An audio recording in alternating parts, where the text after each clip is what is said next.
make of John McCain's comments just moments ago? Well, I think what we've seen here in the last few weeks, in fact, last several months, is a lack of decisive leadership, either from our president or from President Maliki. Clearly, some blame falls to Maliki in terms of his inability to do what I think everyone knew he needed to do, but also are ignoring the situation to the point where, even though we probably knew this was, as the Secretary of Defense admitted to me yesterday in a hearing, knew that something like this was going to happen, and we really didn't have a plan in place in terms of dealing with it. Now, it's a complex issue, and I don't have the solution to this, but the Commander-in-Chief, the President of the United States, needs to be, and with his people, needs to be thinking about how do we deal with these situations if it should arise. And they're acting as if this came as a surprise, so we're kind of behind the curve here in terms of knowing what exactly to do. One thing we need is clear announcement of whether we go forward or not go forward, and whether we believe Iraq needs a new leadership, a more inclusive government.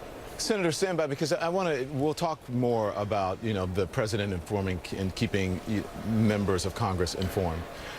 The issue is, you said you're not sure of what to do. What would you have the president do? A lot of people are criticizing the president, and from the president's side, he's saying, or at least his administration is saying, what are the solutions? You're criticizing us, but there are no solutions. What would you have them do?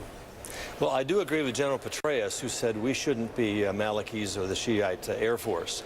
It's going to take much more than that to address the situation, given the way it's developed and how they've intruded so far into Iraq and lost that territory.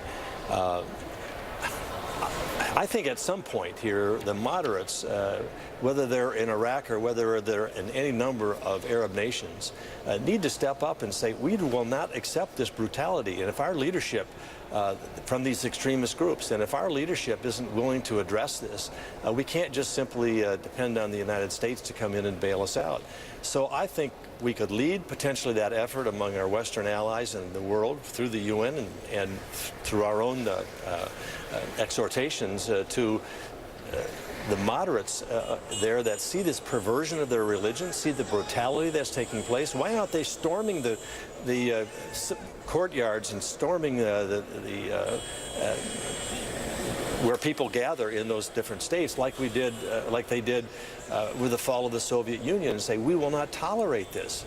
What are the imams? Why aren't they stepping up? Why aren't the tribal leaders stepping up? Why aren't people saying, we don't want this form of perverted Islam here? But what does that have to? What does that? I understand that. Nations.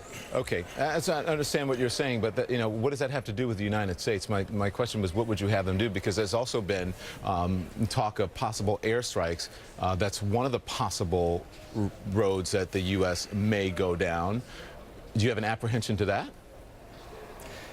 Look, the members of 100 members of the Senate and the 435 members of the Congress are not the commander-in-chief, and they're not the chairman of the Joint Chiefs of Staff.